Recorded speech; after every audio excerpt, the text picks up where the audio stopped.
17.3 Product Development and Marketing.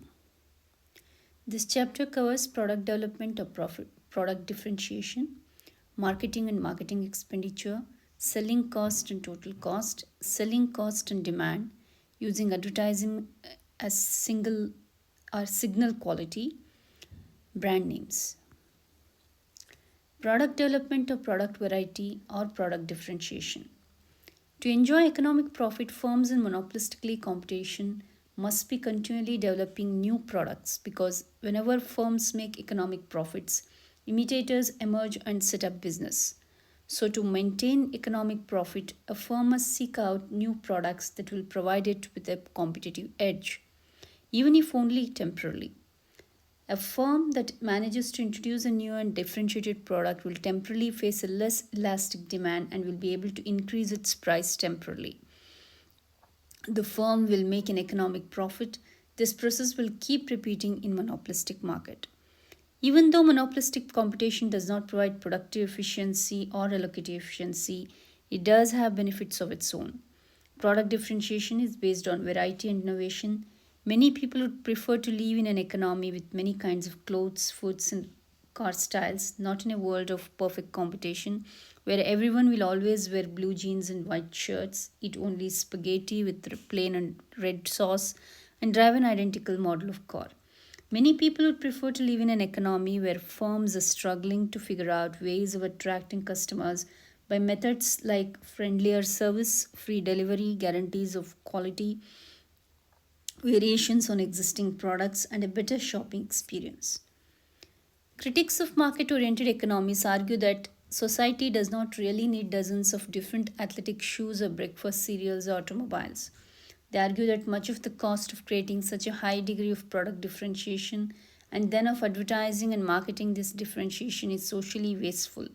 That is, most people would be just as happy with a smaller range of differentiated products produced and sold at a lower price. For many so-called improvements amount to little more than changing the appearance of a product or giving a different look to the packaging. In these cases, there is little objective benefit to the consumers.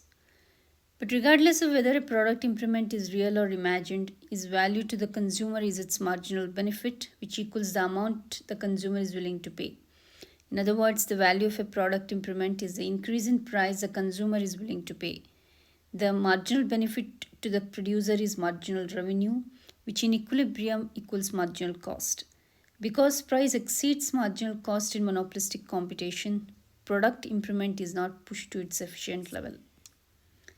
The product variety and product improvement that accompany the drive to maintain economic profit in monopolistic competition are a benefit for society, one that may offset the cost of inefficiency associated with monopolistic competition. Compared with pure competition, this provides an advantage to the consumer. The range of choice is widened and producers more fully meet the wide variation in consumer tastes. In fact, product differentiation creates a trade off between consumer choice and productive efficiency.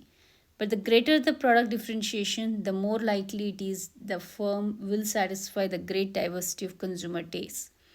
The greater this excess capacity problem, the wider the range of consumer choice. Marketing or advertising. Firms differentiate their products by designing and developing features that differ from those of their competitor products. But firms also attempt to create a consumer perception of product differentiation even when actual differences are small. Advertising and packaging are the principal means firms use to achieve this end. An American Express card is a different product from a Visa card, but the actual differences are not the main ones that American Express emphasizes in its marketing. The deeper message is that if you use an American Express card, you can be like a celebrity or a high profile successful person. Marketing or advertising expenditure. Firms incur huge costs to ensure that buyers appreciate and value the differences between their own products and those of their competitors. So, a large proportion of the price we pay covers the cost of selling a good, and this proportion is increasing. Advertising in newspapers and magazines and on radio, television, and the internet is one type of selling cost, but is not only one. Selling cost includes the cost of shopping malls that look like movie sets, glossy catalogs, and brochures, and the salaries, airfares, and hotel bills of people. The total scale of advertising cost is hard to estimate, but some components can be measured. A survey conducted by a commercial agency found that about 15% of the price of liquor, 12% of the price of movies and medical doctors, and about 10% of the price of beer covers advertising expenditure. For the US economy as a whole, there are some 20,000 advertising agencies, which employ more than 200,000 people and have total revenue of $45 billion. Advertising expenditure and selling cost affect firms' profits in two ways: they increase cost and they increase demand. Selling cost and total cost. Selling costs such as advertising expenditure increase the cost of a monopolistically competitive firm above those of a perfectly competitive firm or monopoly. Advertising cost and other selling cost are fixed cost. They do not vary as total output varies. So just like fixed production cost, advertising cost per unit of output decreases as production increases. Figure shows how selling cost and advertising expenditure change a firm's average total cost. The blue curve shows the average total cost of production. The red curve shows the firm's average cost of production plus advertising. The height of the shaded area between the two curves shows the average fixed cost of advertising. The total cost of advertising is fixed, but the average cost of advertising decreases as output increases.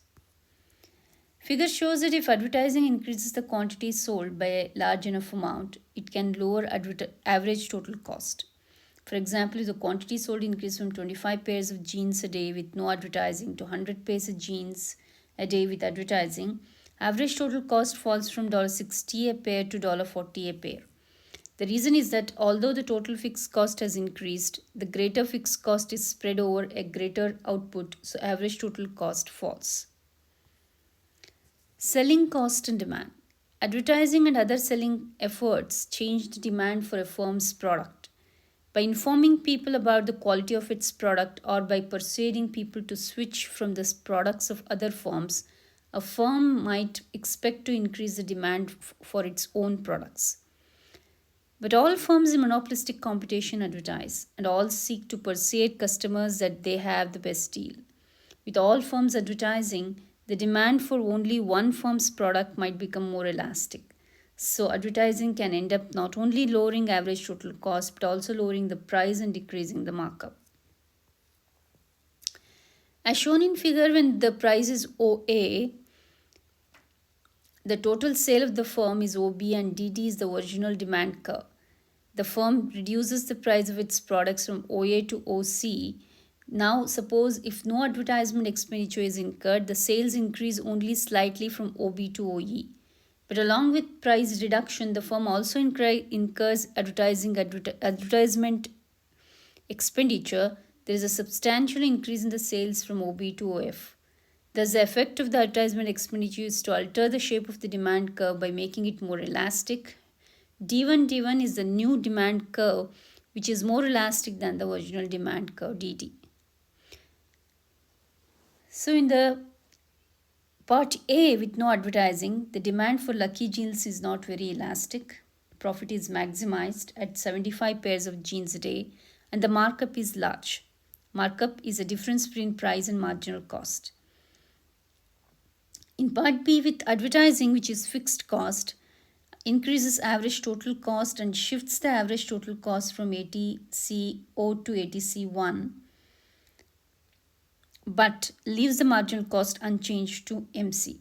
The demand for jeans becomes much more elastic, the profit maximization quality increases, and the firm's markup shrinks. This you can see in the part B of the figure. Using advertising as signal quality. Coke and Pepsi spend millions of dollars a month advertising products that everyone knows. One answer is that these firms use advertising to signal the high quality of their products. A signal is an action taken by an informed person or firm to send a message to uninformed persons. For example, Coke is a high quality cola and Oak is a low quality cola. If Coke spends millions on advertising, people think Coke must be good. If it is true good, when they try it, they will like it and keep buying it. If Oak spends millions on advertising, people think Oak must be good. So if it is truly bad, when they try it, they will hate it and stop buying it. So if Oak knows its product is bad, it will not bother to waste millions on advertising it.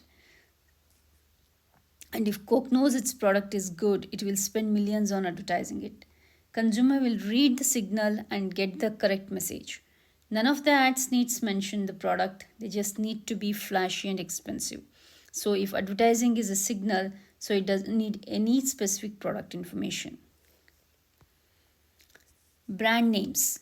Advertising is closely related to the existence of brand names. In many markets, there are two types of firms.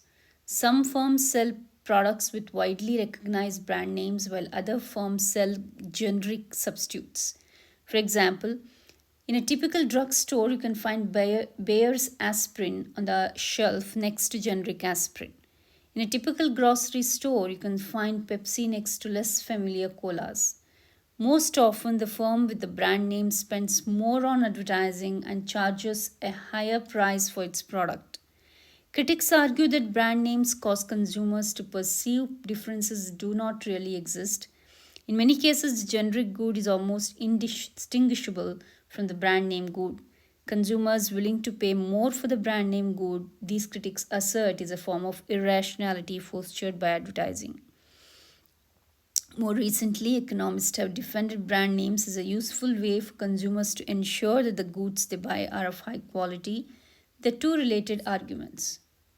First, brand names provide consumers with information about quality when quality cannot be easily judged in advance of purchase. Second, brand names give firms an incentive to maintain high quality because firms have a financial stake in maintaining the reputation of their brand names. To see how these arguments work in practice, consider a famous brand name McDonald's hamburgers. Imagine that you are driving through an unfamiliar town and want to stop for lunch. You see a McDonald's and a restaurant next to it. Which do you choose? The local restaurant may in fact offer better food at low prices, but you have no way of knowing that. By contrast, McDonald's offers a consistent product across many cities. Its brand name is useful to you as a way of judging the quality of what you are about to buy. The McDonald's brand name also ensures the company has an incentive to maintain quality. For example, if some customers were to become ill from bad food sold at a McDonald's, the news would be disastrous for the company. McDonald's would lose much of the valuable reputation that it has built up with years of expensive advertising. As a result, it would lose sales and profit not just in the outlet that sold the bad food, but in its many outlets throughout the country. By contrast, if some customers were to become ill from bad food at a local restaurant, that restaurant might have to close down, but the lost profit would be much smaller. Hence, McDonald's has a greater incentive to ensure that its food is safe. The debate over brand names thus centers on the question of whether consumers are rational in preferring brand names to generic substitutes.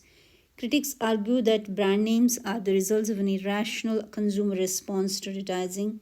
Defenders argue that consumers have good reason to pay more for brand name products, but they can be more confident in the quality of these products.